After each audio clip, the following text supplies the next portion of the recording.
Well guys, here we are again at the range. Got share the range with a couple folks today, but it's going to be a nice day. It's going to be hot, it's going to be clear out, so that's good. And I got some more nonsense set up for today. And of course, as usual, there is the mighty, awesomely awesome 17-second Crown Vic in all its glory. I'm shoeing that thing today. It's a dangerous ride. But this is what we got today, guys.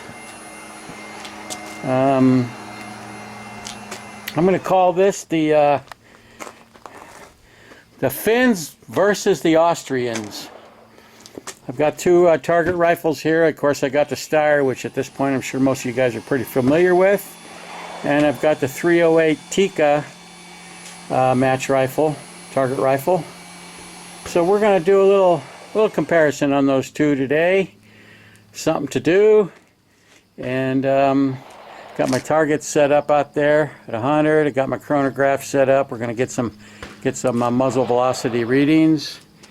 And that's about the drift of it. So let's get our monkey business rolling here. I'm going to light off this the Steyr here first. And of course, I haven't posted it yet.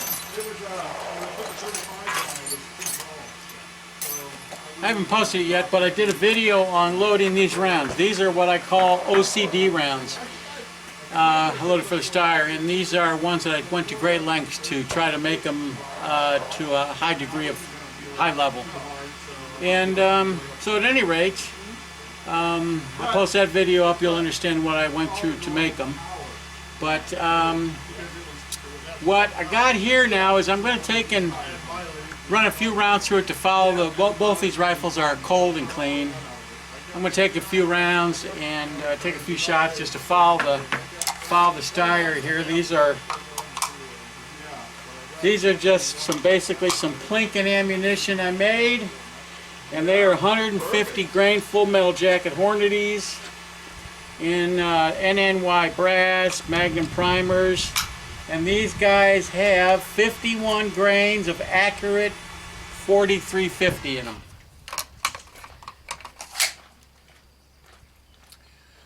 So let's I'm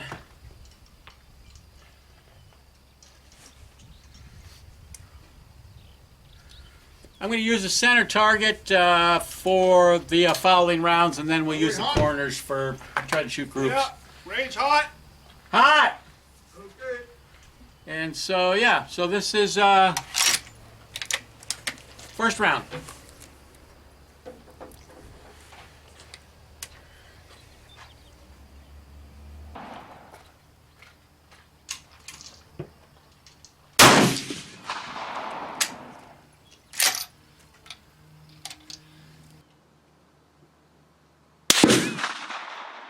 Looks like we are 1.5 inches left and almost 2 inches low, which is okay. Like I say, these I'm just using these for getting the rifle fouled a little bit.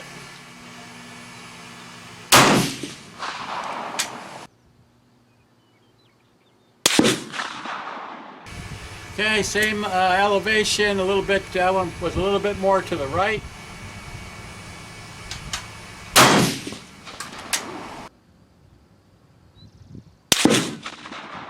All right, there, 2 inches low. I'm going to go up 8 clicks. These are MOA turrets, and we are 1.5 inches to the left, so I'm going to go 1.5 inches to the right. Let's take and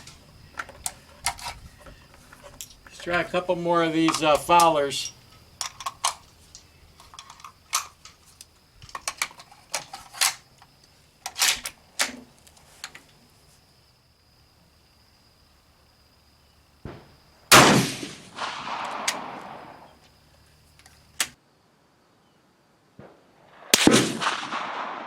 That definitely is up where it belongs. It's a little bit to the right now, so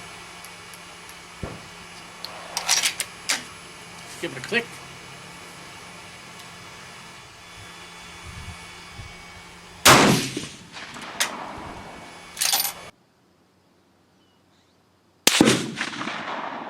Well, it looks like we went both sides of the bullseye.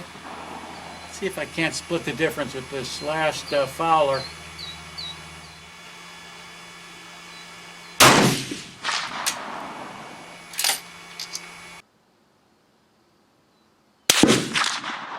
Alright, well, I got 2 more of these left. I might as well finish them off. I'm going to leave the adjustments where it's at for my other rounds.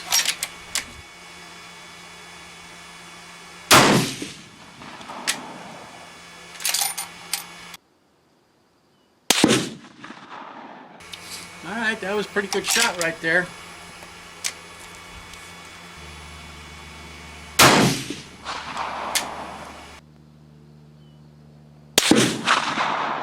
Alright guys, those are my warm-up shots for the Steyr.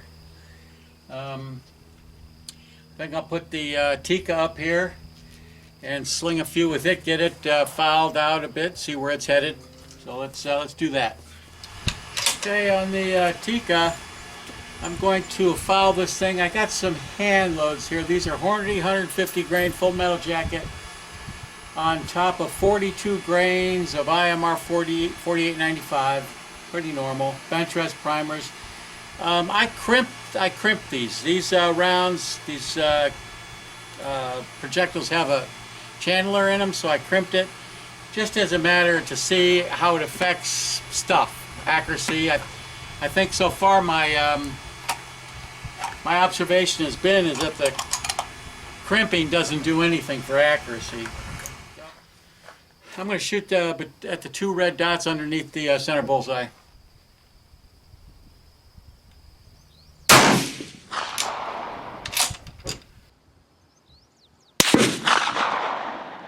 Well, they're obviously going to have to do a bore sight on it, because they ain't going at all where they're supposed to go. Alright guys, I did a bore sight on this. Shot this once a while back, but apparently I never got it zeroed or something. So anyways, that's where we're at now, so let's try it again.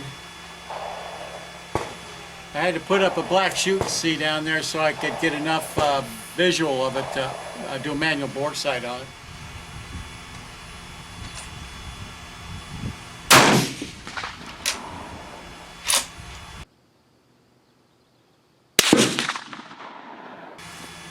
Alright, looks like we're 2 inches high, 2 inches left.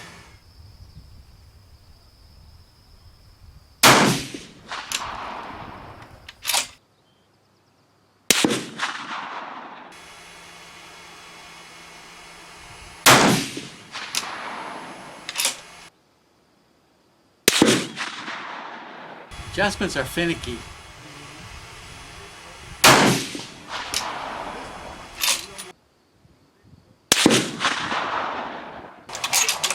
Not impressed. This thing is kind of squirrely as hell, and it shouldn't be. This thing should be a tack driver.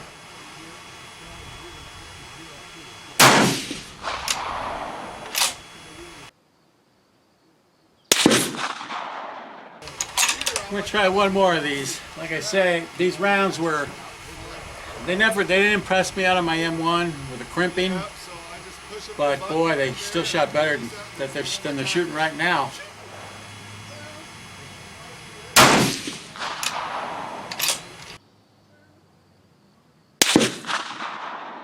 Well, go figure on that, guys. Very interesting. That last shot is a bullseye. Alright, I'm going to put the Steyr up here, and I'm going to try to shoot some groups with my super ammo. Man, they're just all over the place, but that's the last one. Those were those 150 grain Hornady full metal jackets. I crimped the cases. They shot pretty terrible out of the M1 also, so I don't know. I'm not going to condemn it just yet.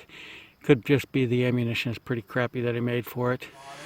I got my custom built rounds for this thing in it. Like I say, as you watching my video making them, I've checked them for bullet weights, case volumes, run out, indexing them. These are seated pretty close to the lands. These are seated. My loading data is, because we got it right here. These are 175 grain Steyr Match Kings on top of 46 grains of accurate 4350 NNY cases. They're matched cases that I did myself. These are loaded 6 1,000ths off of the lands, and so let's see what kind of velocities this thing will produce. Not to mention if they're decently accurate. I'm going to shoot at the 2 red dots underneath the black shoot and see.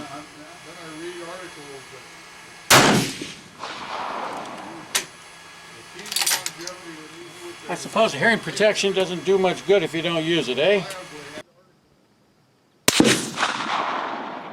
Not too bad, just about a little more than an inch low of the 2 red dots, and just slightly, maybe half an inch to the right.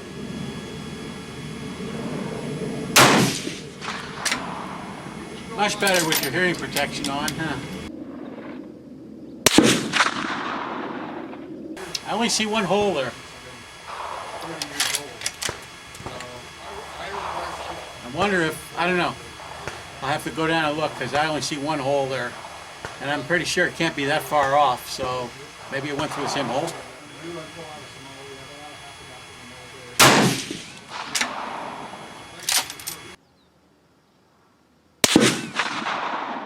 That one I see. That tells me that second round basically went through my first hole, my first shot.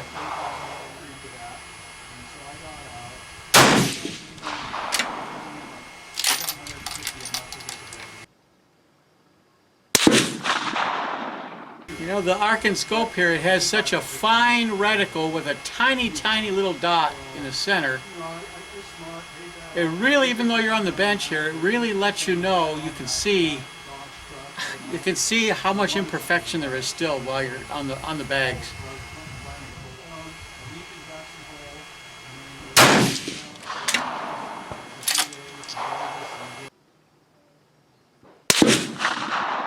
It's a pretty tasty little group right there, guys.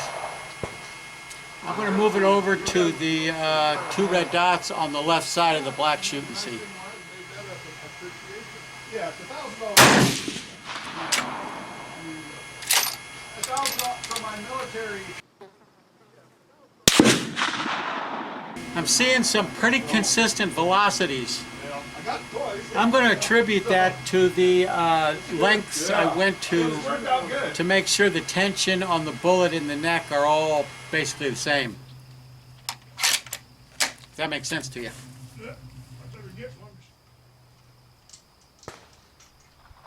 I bought a cheap one. I don't know if I like it. Relatively speaking, that one got away from me a little bit. Take any of my nice guns and have follow my hunting squirrel gun. There you go.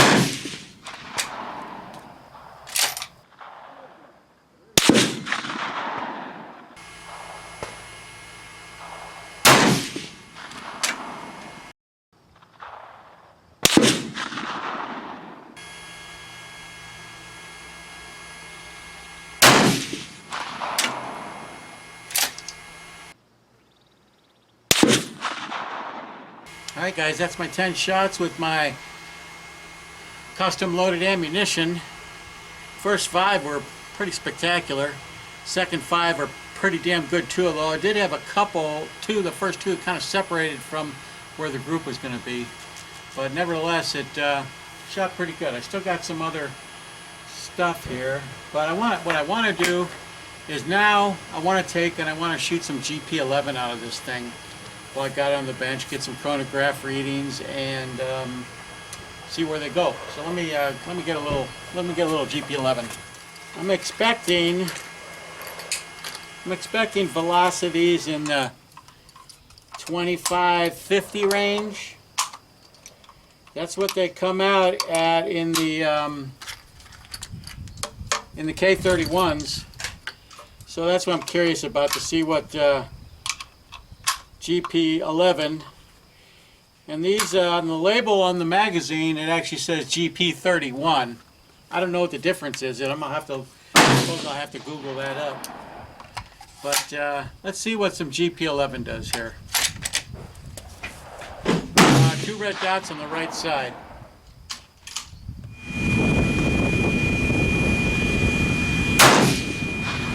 GP11 got a bit more of a whack than the handles I just shot. I'm expecting the velocity to be considerably more. 2633. Well, that went pretty much right where I pointed it.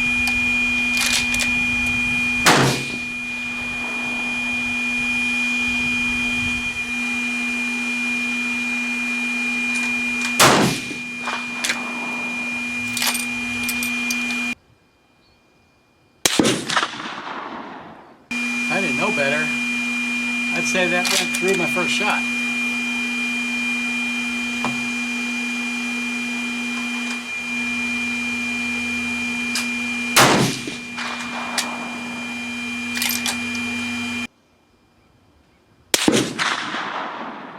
It's there, just a little bit underneath.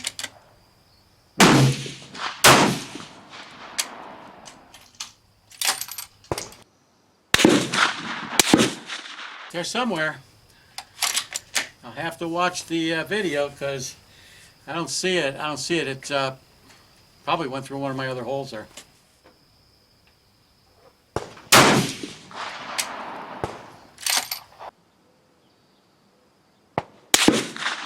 It is lasing them right in there. Huh.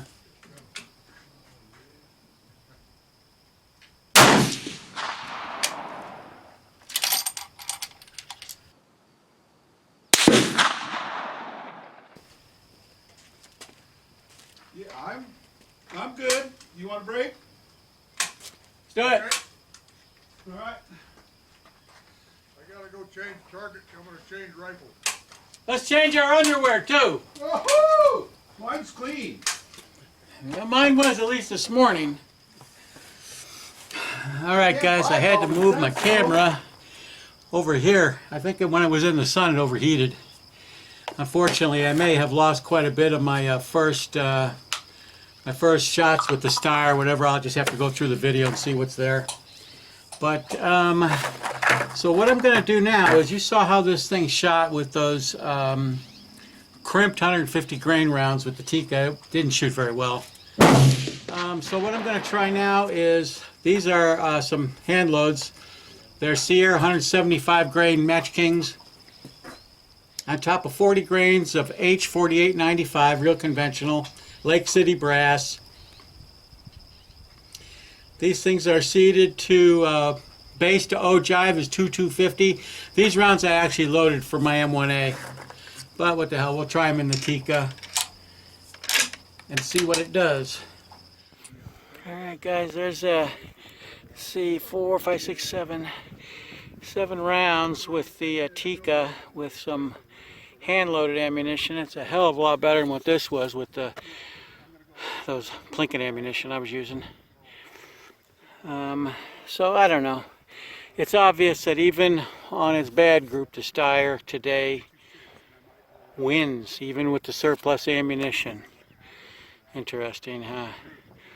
That's a bomb group right there, guys. That's a pretty darn good group right there out of the Steyr. But the Tikka, like I say, I don't know. I'm not convinced with that scope. I may throw another scope on it, give it another go, because I didn't like the adjustments on it, that sort of thing. So, all right, guys. I think that's it for today. It was kind of a crapshoot. My primary function was to test out those high-quality rounds I built for the Steyr, and they seem to work pretty darn good. I had 2 that were separate from one whole group, but other than that, they shot pretty darn good. And of course, I tried the Tikka out. It did not perform as well as I would have liked it. But then again, I don't know. There's some variables to consider. The scope, I don't know, the scope I might try a different scope on it, because I wasn't impressed with the adjustments of it and that sort of thing. So I might put try a different scope on it, just because I know this Tikka should shoot better than it did today. And I did give it opportunity to do that. I gave it good ammunition to shoot.